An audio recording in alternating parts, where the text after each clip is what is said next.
Hello, Muscle for Life Nation.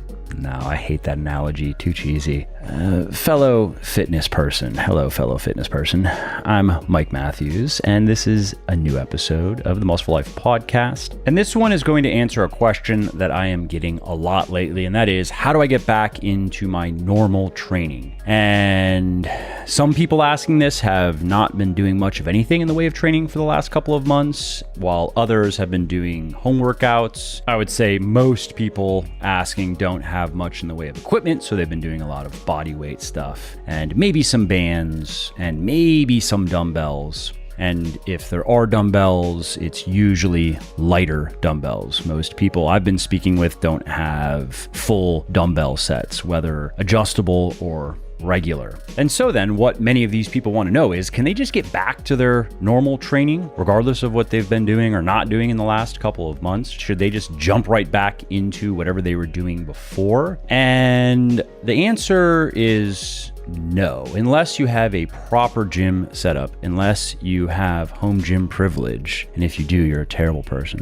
You don't want to immediately resume the training that you were doing before the coronavirus. And specifically, it's going to be the volume and the intensity, right? The difficulty of the training, because that is going to produce some wild levels of muscle soreness. Trust me, I've done this before. I've made this mistake before. I'm talking about like stabbed in the thighs with a rusty butter knife, pecs bludgeoned by Sauron's mace, your spinal erectors so tender that you could sell them to Outback Steakhouse, that kind of soreness. And that type of response to training is not good. That means you're overdoing it. Ironically, you actually want as little muscle soreness as possible, generally speaking, and especially when you are getting back into a workout routine. If you want to learn more about soreness in particular, head over to legionathletics.com and search for soreness, and you can read, I think we have a couple of long form articles that breaks down what muscle soreness is and why it's not necessarily a good thing. It doesn't necessarily mean that you had an effective workout or that you're going to gain muscle and strength in response to the workout. And anybody who is an experienced weightlifter and who has followed a well-designed workout routine and followed a proper meal plan and gotten enough sleep and so forth has experienced this, where they can work plenty hard in the gym and progress nicely without experiencing very much soreness. And that's generally what we want. When your muscles are particularly sore, when they're noticeably sore, it makes it hard to train with heavier weights or train at all, which means that you might need even more time in between workouts before you can train a muscle group again. And that can be suboptimal when you consider how much volume you need to get in every week to continue making progress. And in the case of getting back in the gym after the lockdown, that's going to be particularly relevant, because if you go in the gym and you just blast the shit out of yourself, you might find that your muscles, so let's say you did, regardless of the split, whether it's a body part split or upper, lower, full body, whatever, if you do too much, you're going to be so sore after your workouts that you may not be able to train the muscles that you just trained again for 5 to, it could even be 7, 8, 9 days. You could be that sore to where you actually can't get in a productive workout for another week plus. And so what we want to do then is we want to ease back into the training that we were doing previously. We want to adjust our workouts so we minimize muscle soreness. And at the same time, though, we want to make sure that we do get back to our old routine as quickly as we can. We don't want to spend 2 months working back to where we left off. And so that's what this podcast is going to be about. By the end, you're going to know what to do to get back into your regular style of training in a way that makes your muscles resistant to soreness again, and that doesn't leave you debilitated after your workouts. And it also allows you to regain your technique. You're going to find yourself rusty on the more technical exercises, squat, deadlift, bench press, overhead press, stuff like that, and ultimately pick up where you left off before the coronavirus world tour. Now, before we get to the show, if you like what I'm doing here on the podcast and elsewhere, and if you want to help me help more people get into the best shape of their lives, please consider checking out my VIP one-on-one coaching service. My team and I have helped people of all ages, circumstances, and needs. So no matter how complicated or hopeless you might think your situation is, don't worry. We will figure out how to get you the results you want. Every diet and training program we create is 100% custom. We provide daily workout logs. We do weekly accountability calls. Our clients get priority email service, as well as discounts on supplements, and the list goes on and on. We basically do everything we can to help you lose fat, gain muscle, and get healthy as quickly and enjoyably, that's an important point, as possible. So to learn more, head over to legionathletics.com/coaching and schedule your free consultation call. Now, there is usually a wait list and new slots do fill up quickly, so don't wait. Just head over to legionathletics.com/coaching, lock in your free consultation call, and let's see if there's a good fit.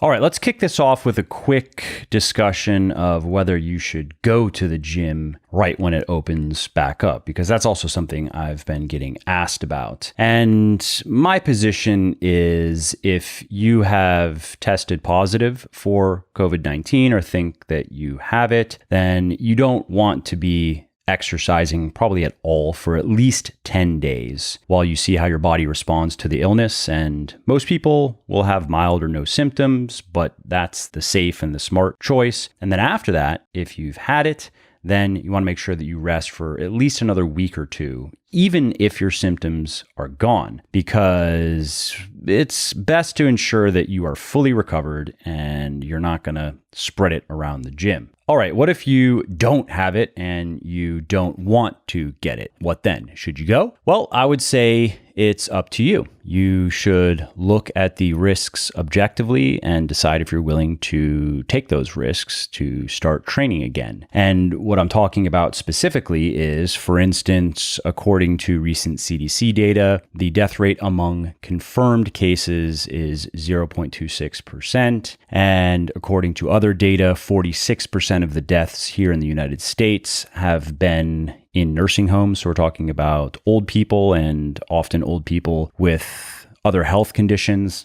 And this is also reflected in other CDC data that shows that people under the age of 44 account for just 2.5% of all COVID-related deaths. And even that doesn't tell the whole story, though, because it's likely many of those people had pre-existing illnesses and health complications as well, like obesity, diabetes, and others. So for those of us who are, let's say, under 44, it's really under 60, but under 44 and healthy, it is very probable that the risk is very, very low for us. And that'd be the risk of serious complications and death. Now, that said, of course, we don't want to get the virus and don't want to get COVID-19 if we can avoid it. And so if you are going to get back in the gym, I think it makes sense to take a few precautions, like washing your hands with soap and water for at least 20 seconds before and after. So before you go in and after you leave. Trying to go to the gym during off-peak hours is probably a good idea. Early morning, late evening. Maximizing your physical distance from other people in the gym is also a good idea. The 6-foot social distancing recommendation, keep that in the gym, and try not to touch your face while you're in the gym. You're going to be touching equipment, obviously, that other people have been touching, and you may get the virus on your hands while you're working out. But if you don't touch your face, you may not get infected. All right, so that's it for whether you should get back into the gym, even if you can. Let's now quickly go over what has happened, or what has likely happened to your physique in the time off if you haven't been doing much in the way of workouts. And I think this is worth addressing because many people who are wondering how to get back into working out after this extended break have also been wondering about how much damage they've caused. And I have good news. And the good news is you don't lose muscle tissue, actual muscle tissue, nearly as quickly as many people think. Yes, you can look quite a bit smaller after taking an extended break, you start to notice a reduction in size if you just take a week off the gym, max 2 weeks, right? Your arms look a little bit small, especially the smaller muscle groups. Your pants are a little bit looser. You don't have as much of a residual pump from your workouts. And many people mistake even that for actual muscle loss. Just that point of if you're training regularly, you have a residual pump, right? So you train whatever you train. It could be one muscle group or it could be a number of muscle groups. And then for the next couple of days, they're a little bit more swollen than usual, a little bit bigger than usual, right? If you don't train them for, again, most people notice this after 7 or 10 days or so of not training a muscle group, you don't have that residual swelling. Muscles look and feel a bit smaller than you're used to. And many people then interpret that as muscle loss. That's not muscle loss. Actual muscle loss needs to be lean muscle tissue. And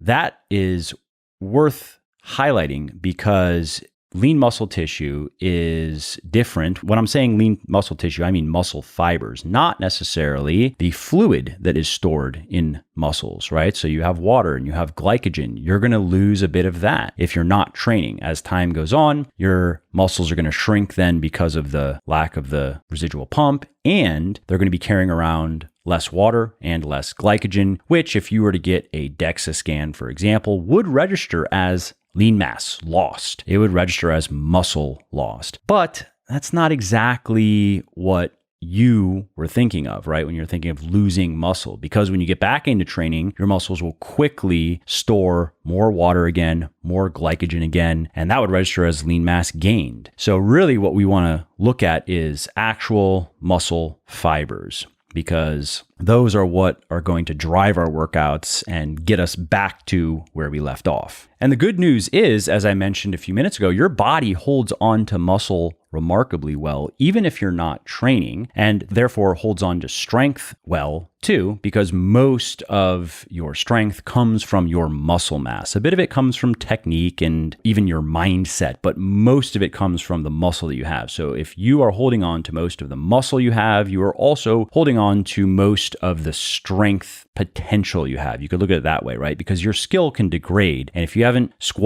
barbell squatted in a couple of months, like me, or barbell deadlifted, you can assume that even if you haven't lost any muscle, so let's say you've been doing home workouts and you have retained all of your muscle. And if you've been doing regular home workouts that are even remotely challenging, you have almost certainly retained most, if not all of your muscle. But you're going to get back in the gym, you're going to get under a barbell or over a barbell, and it's going to feel heavy if you're trying to load it with the training weights that you were using before the lockdown. And that is mostly going to be from skill degradation. You're just not going to feel comfortable doing the exercises with those loads again. You're going to have to work back up to that. But the good news is, because you have retained most, if not all of your muscle, that strength potential is still there. You just have to recalibrate your muscles to the heavy training and to the exercises that you normally do. And I don't want to belabor this point because it's not really the focus of the podcast, but I just want to share one study that is a great example of what I just talked about. So this was conducted by scientists at Brunel University, and the researchers had 33 untrained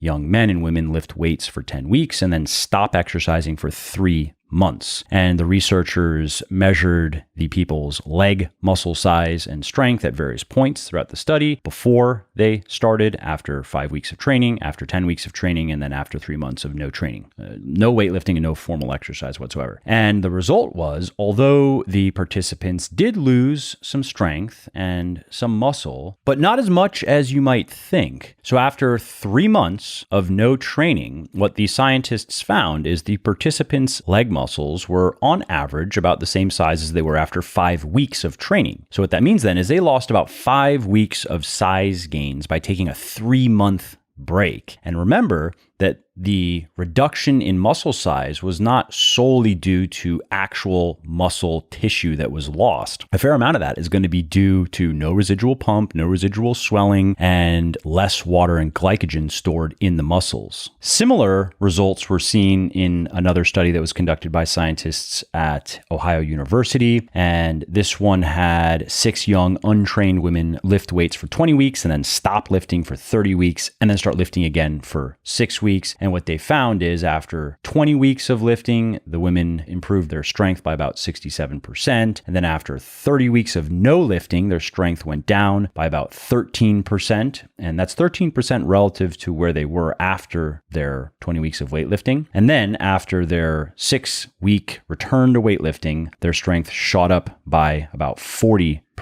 relative to where they were after their break, relative to where they were starting that 6-week retraining period. And so what this means then is, despite not lifting weights for nearly 8 months, these women lost really a small fraction of their squat strength. And they not only regained what they lost after just a few weeks of getting back in the gym, they set new PRs. And the same thing was true of their muscle fibers, which researchers looked at under a microscope. They found that their muscles grew significantly in the first 20 weeks of training and then shrunk a little bit after 30 weeks of no lifting, and then grew bigger than ever when they got back into it for 6 weeks. And so the bottom line here is, if you have not been working out at all, or if your workouts have been very sporadic or not very challenging, don't worry. You probably haven't lost much in the way of muscle and strength, and whatever you might have lost is going to come back quickly if you just follow the rest of the advice I'm going to give you in this podcast. Alrighty, let's just bite right to the center of this Tootsie Pop and talk about how to get back into your training. So as I mentioned earlier in this podcast,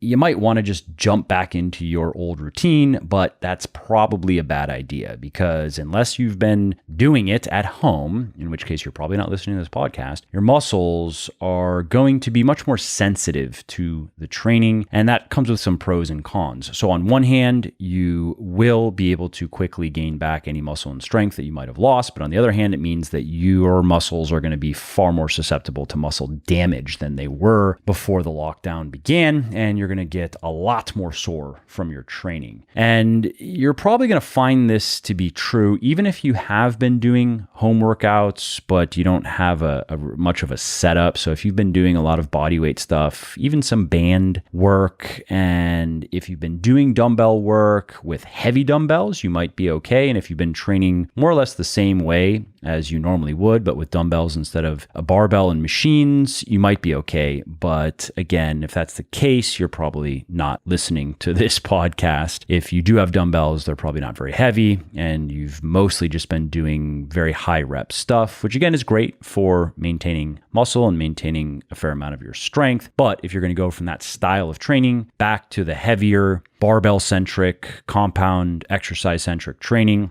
you still are going to find that you get way more sore from your normal workouts than you did before. And then there's the technique point, which I had mentioned as well. You're going to find that your form is a bit rusty on the big lifts in particular. And if you were to just throw the normal weights that you use on the bar and go for it, you might be increasing your risk of injury. And that's true for someone like me as well. Even though I have a good set of adjustable dumbbells, I have a set of Bowflex dumbbells that go up to 90 pounds. And because they're kind of awkward, the 90 pounds feels heavier. But anyway, I've been getting in some good workouts. I have the dumbbells, I have some powerlifting bands, the ones that go up to like 120 or 25 pounds of resistance. I have a dip station, I have a pull-up bar, and I've certainly lost no muscle. And I haven't been tracking my workouts because I don't really care. I don't expect to make any progress with my setup. But I would say that my strength in terms of weight and reps on the more difficult dumbbell exercises hasn't changed much, if at all. I probably haven't lost anything really in the way of weight and reps before and after the lockdown on some of the tougher exercises, like maybe a dumbbell bench press, a dumbbell front squat, a dumbbell row, and so forth.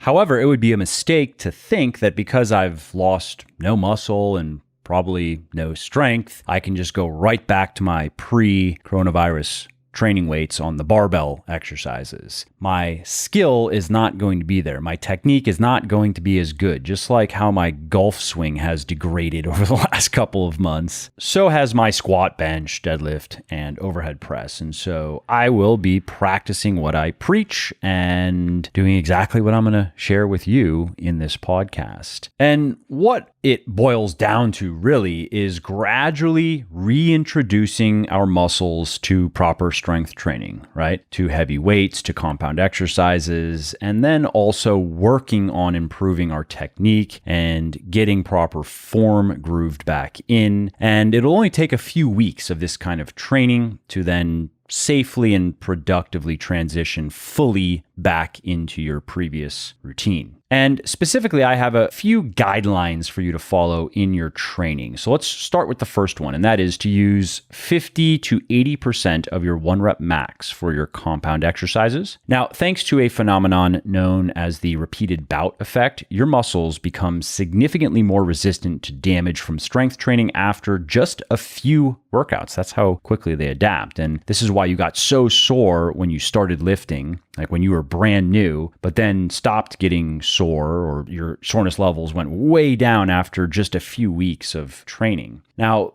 here's something many people don't know, though. You don't have to train all that heavy or hard to reap the benefits of the repeated bout effect. That is, you can train with relatively light weights and protect your muscles from damage caused by heavier lifting. A good example of this is a study that was conducted by scientists from the National Taiwan Normal University. And what they did is split up 24 untrained young men into two groups. Group 1 performed a workout using just 10% of their maximum voluntary strength. And so that's like a 1 out of 10 in terms of intensity on a scale of 1 to 10. And these guys trained almost every major muscle group. They trained their biceps, triceps, chest muscles, quads, hamstrings, calves, even abs and spinal erectors. And then 2 days later, everyone returned to the lab and performed another workout using 80% of their maximum strength, training all the same muscles. And in this way, the first workout acted as a kind of like an introductory workout for the harder session a couple of days later. And then group 2 performed a workout using 80% of their maximum voluntary strength, but didn't perform any kind of easier training before that workout. And the result was, what the scientists found is group 1 experienced significantly less muscle soreness and a smaller decrease in strength than group 2 after their workout with heavier weights.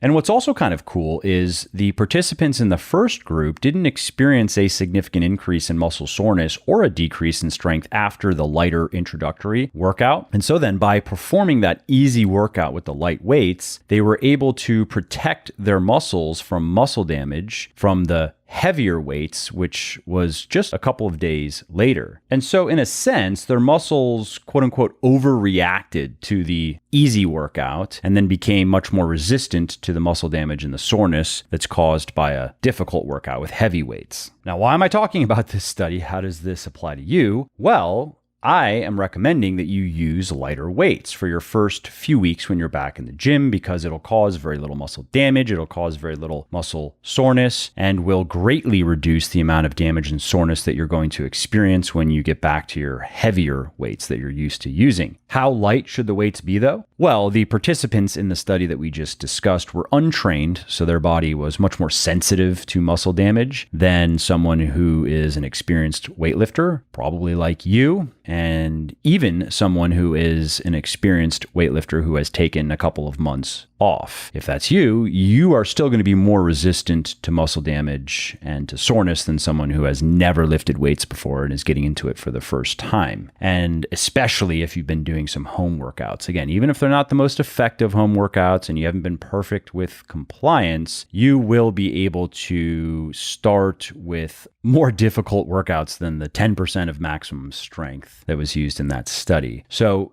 what I recommend is during your first week back in the gym, week 1, use about 50% of your 1 rep max on your compound exercises. And in terms of working out what that is, you have two options. One is if you've been pretty effective with your home workouts, you don't have a proper home gym, so you haven't been doing the heavy barbell stuff, but maybe you have some dumbbells or some bands that are are strong enough and you've been getting in some decent workouts, let's say anything 20 reps per set or less, right? So if most of your hard sets have been ending no higher than 20 reps, so once you get to 20 reps or fewer, you are a couple of reps away from technical failure. If that's been generally the difficulty of your hard sets and you've been keeping in your volume, I think you can just go back to your training weights that you were using before the coronavirus and work out what they were in terms of 1 rep max. Chances are you already tracked that. So let's say, for example, before the virus, you were squatting 315 for sets of 6 with 80 to 85% of your 1 rep max. You can just take that and bring the weight down to 50% of 1 rep max and work with that. That's what I'm going to be doing. However, if you've not been training for the last couple of months, or you've been doing sporadic workouts, or you've been pretty good on compliance, but your workouts have been just a lot of very high rep stuff because you don't have any equipment really, so you've just been doing a lot of body weight stuff, you may want to work out what 50% of your 1 rep max on whatever compound exercise you're going to do is based on your pre-virus training numbers and reduce that slightly more. So maybe instead of 50, let's go down to 40 of what that was. And so that is going to be your intensity for compound exercises. That was a long way to say 40 to 50% really of 1 rep max. But I just wanted to make that distinction for people wondering if they can just go right back to 50 if they haven't really been doing much of anything. Again, I'd go down a bit lower than that. And then on your isolation exercises, I recommend an intensity of about 5 reps in reserve. Just RIR is how I'm going to refer to that. And in case you're not familiar with RIR, what that is it's simply an indication of how many more reps you could do in a set before your form starts to fall apart. If you absolutely had to, if you really had to push yourself, how many more reps could you do before your form goes to shit?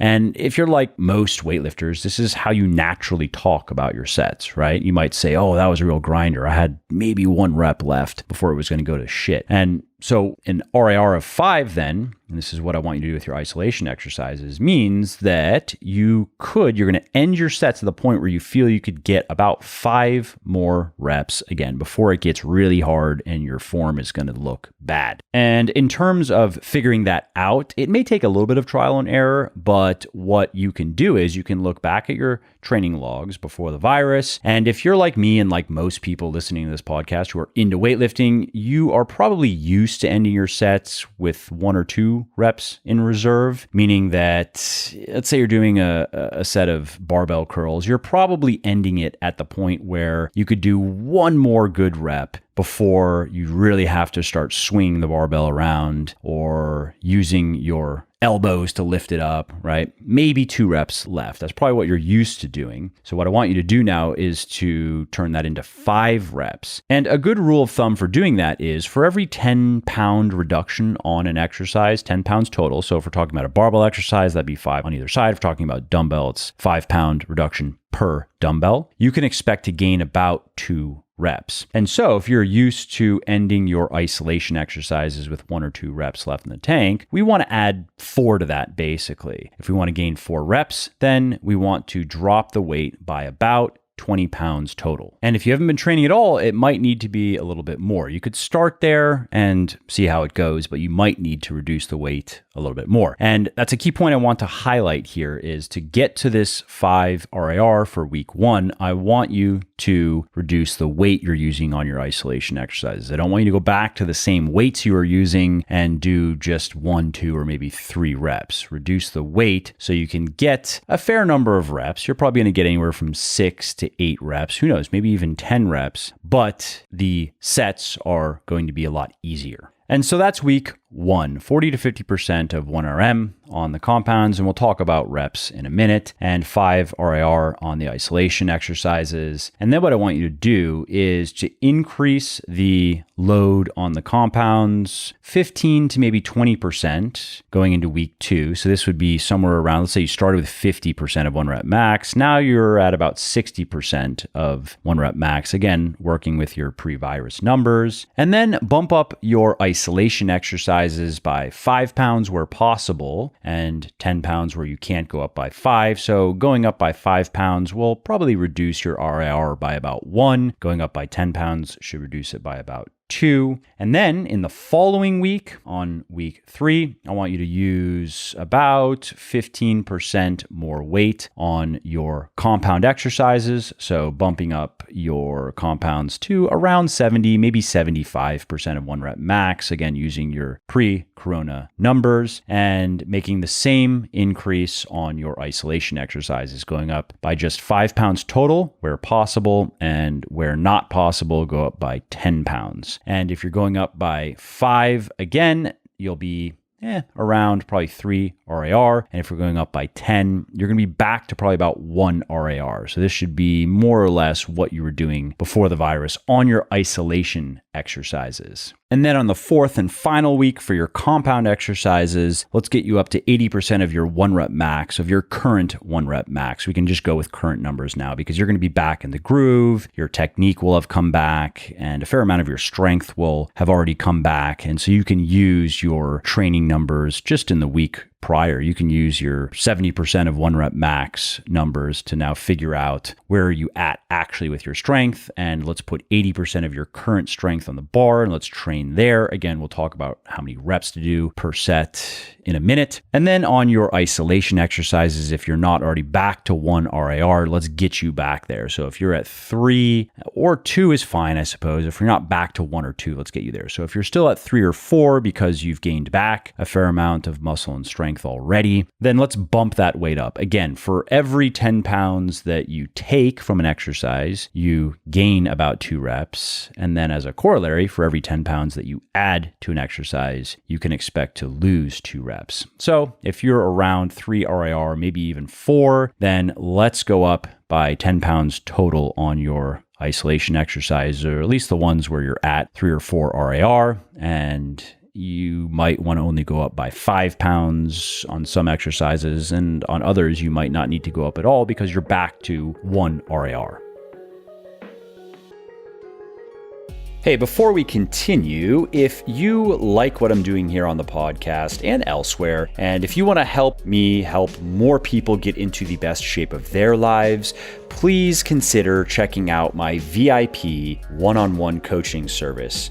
Now, my team and I have helped thousands of people of all ages, circumstances, and needs. So no matter how complicated or maybe even hopeless you might think your situation is, we will figure out how to get you the results you want. Every diet and training program we create is 100% custom. We provide daily workout logs and we do weekly accountability calls. Our clients get priority email service, as well as discounts on supplements, and the list goes on and on. To learn more, just head over to legionathletics.com/coaching. And if you like what you see, schedule your free consultation call. Now, there's normally a wait list to work with our coaches, and new slots do fill up very quickly. So if this sounds even remotely interesting to you, head over to legionathletics.com/coaching now and schedule your free consultation call. And let's see if our program is a good fit for you. Okay, let's talk sets and reps per workout. What I want you to do is 1 to 3 sets for compound exercises and 2 to 3 sets for isolation exercises per workout. And that's it. These are not going to be very difficult workouts, because how much work you do, how many hard sets you do in a workout is also going to heavily impact how much muscle damage and soreness your workouts produce. And like intensity, you don't need to do very much volume to reintroduce your body or your muscles to weightlifting and to help protect them from damage and soreness that will come from the more intense training that's right around the corner. Moreover, doing relatively short, low volume workouts is also a great way to get back into the groove with your technique, because when you're only doing a handful of sets, you really never get too fatigued and you're able to pay attention to your form, especially with the loads being lower, and you will be able to quickly sharpen your technique and get back to doing quality training, quality reps. We don't want to do too little volume for too long though, because that just becomes unproductive, right? We need to gradually increase our workout volume to get back to making gains again, because that is one of the best ways to force your body to keep getting bigger, regardless of periodization, regardless of how you're trying to progress in your program, what kind of progression model you're using. You need to make your body work harder and harder over time for less and less muscle and strength gain. And most of that comes down to doing more volume. So what's our plan? Well, our plan is week 1, just do 1 set per compound exercise and just 2 sets per isolation exercise per workout. So you're doing your same workouts that you're doing before, but just much easier versions. Week 2, now 2 sets per compound with a bit more weight, like we discussed earlier, and then 3 sets per isolation exercise, again with a bit more weight, like we discussed earlier. And then on the 3rd and 4th weeks, I want you to do 3 sets for all compound and all isolation exercises, again with the weights going up. So what we're doing here is we're gradually increasing both the volume and the intensity, and this is a great way to prevent overuse injuries. This is a great way to, again, prime your body for intense training and reduce the amount of muscle damage and muscle soreness that you're going to experience from your normal workouts. Okay, how about reps per set? Well, what I want you to do is just 2 to 5 reps per set on your compound exercises. And so again, this is going to feel very easy. We're talking about 40, maybe 50% of your 1 rep max for 2 to 5 reps. But it's important that you just follow my advice. Don't overdo it, because just as doing too much volume in a workout can cause excess muscle damage, soreness, and fatigue, and that's true of any situation, regardless of how trained or detrained you might be. You could be super fit, but there is a certain level of volume. If you do too much, you will break your shit. And if you are detrained, then it takes a lot less volume to break your shit. So similarly, if you do too many reps in each set, that also can cause problems. So now I'm talking about really the volume of an individual set, right? Normally when I'm talking about volume, I like to look at it through the lens of hard sets per major muscle group, and that could be per workout, it could be per week. But in this case, I'm talking about volume, which can be viewed in terms of total reps, but I don't like using that for the purposes of programming. However, what I'm talking about here is just the volume of the individual sets matters in this case. And we don't want to do too many reps in each set. And we also don't want to do too many sets in each workout. And that's mostly the case with the compound exercises, the hard stuff. Less of an issue with the isolation exercises, which is why you're going to do more reps per set. And I already mentioned that earlier. And on the compounds, though, using low amounts of reps per set is also going to be good for bringing your technique back up to snuff, because again, you're going to get a lot of good reps in. You're going to experience minimal fatigue, and you're going to be able to focus on what you're doing, what your limbs are doing, how your body's moving. And so 2 to 5 reps on your compounds during this first month back in the gym. And as you have probably figured out, what I'm going to recommend is 2 reps per set on the compounds in your first week, and then move up to 3 in your second week, and then 4 in your third, and then 5 in your fourth and final retraining week. And as far as the isolation exercises go, lower and higher numbers of reps could work so long as you are following my RAR recommendations, but I recommend starting with higher and working toward lower. I think I said earlier in the podcast somewhere around 6 to 8 reps per set at the 5 RAR, and I'm going to revise that actually and say start around 12.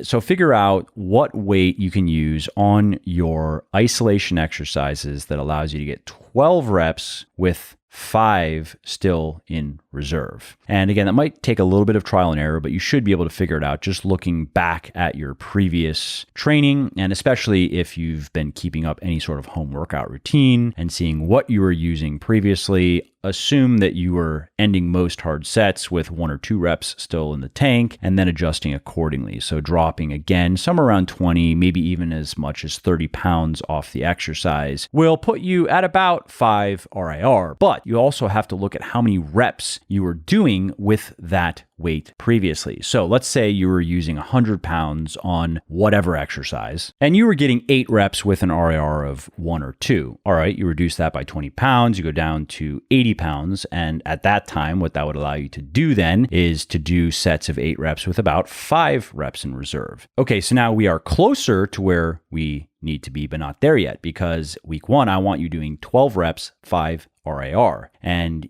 even if we've more or less maintained all of the strength that we had before the virus, if we were to go with 80 pounds, well, we're going to be doing sets of 8 with 5 RIR. So what do we need to do?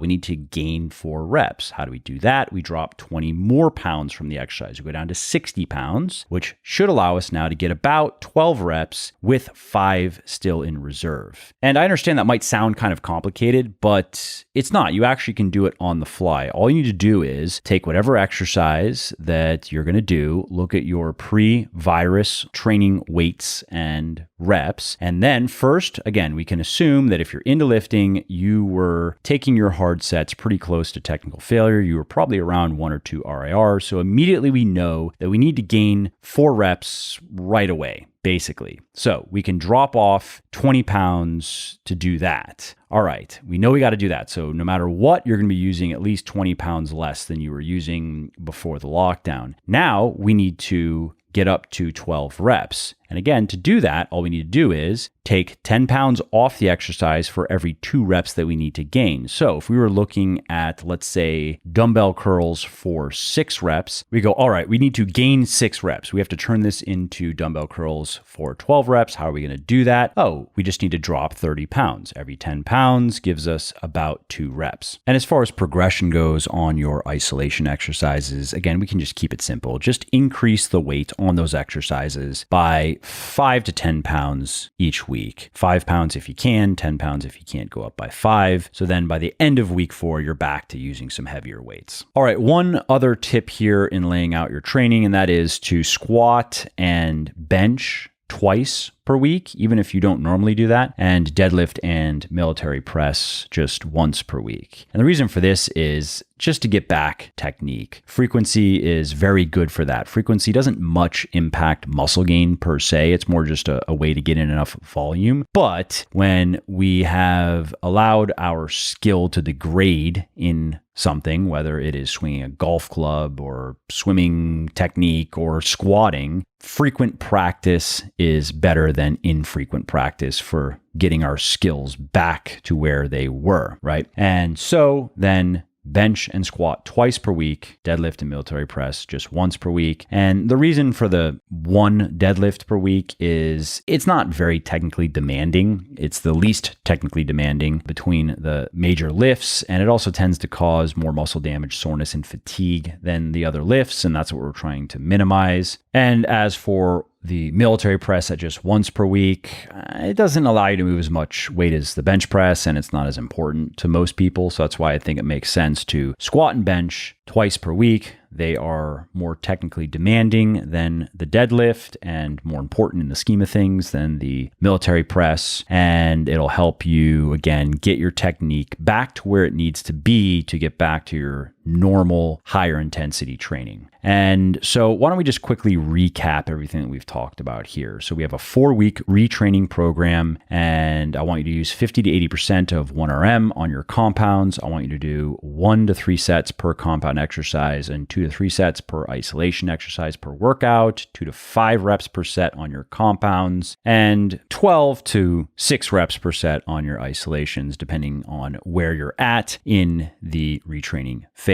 And I should probably note that if you follow my guidance and you increase the weight on your isolation exercises by 5 to 10 pounds per week, that may not be enough because we want both your reps and your RIR to go down. It really just depends how fit you are as you get back into this and how quickly your body responds. So you might find that you increase the weight by just 5 pounds and it only drops your RIR by maybe 1, but you can still get 12 reps. Well, then fine, go up by 10 pounds. And if that's not enough, if you go up by 10 pounds and you find that, let's say your RIR goes down by 1 or 2, but you still can get 12 reps pretty easily, well, then great, you get to go up by a bit more. You can go up by maybe 15 if that's possible on the exercise, or even 20, with the goal of slightly reducing your RIR and your reps per set each week on your isolation exercises. And as far as your workouts go, I just want to share with you a few templates that you can use.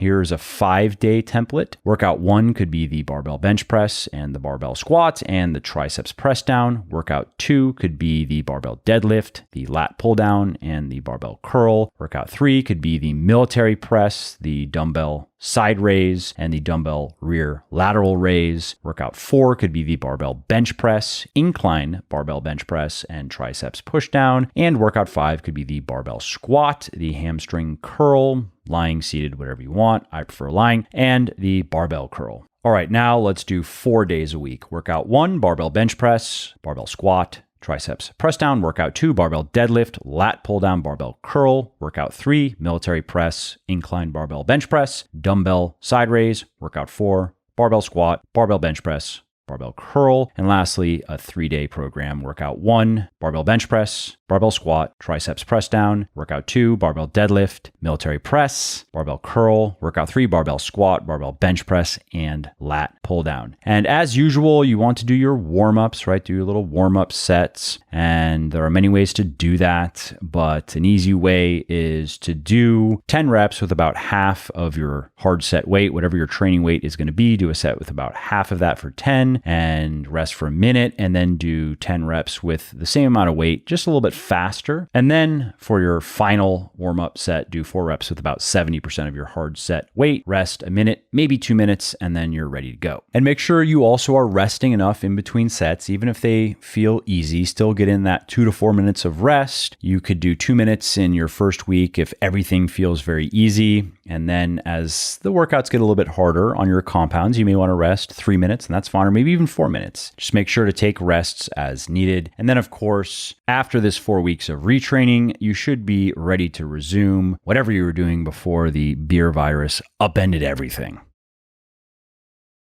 All right, well, that's it for today's episode. I hope you found it interesting and helpful. And if you did, and you don't mind doing me a favor, could you please leave a quick review for the podcast on iTunes or wherever you are listening from? Because those reviews not only convince people that they should check out the show, they also increase the search visibility and help more people find their way to me and to the podcast and learn how to build their best body ever as well. And of course, if you want to be notified when the next episode goes live, then simply subscribe to the podcast in whatever app you're using to listen, and you will not miss out on any of the new stuff that I have coming. And last, if you didn't like something about the show, then definitely shoot me an email at mike@muscleforlife.com and share your thoughts. Let me know how you think I could do this better. I read every email myself, and I'm always looking for constructive feedback. All right, thanks again for listening to this episode, and I hope to hear from you soon.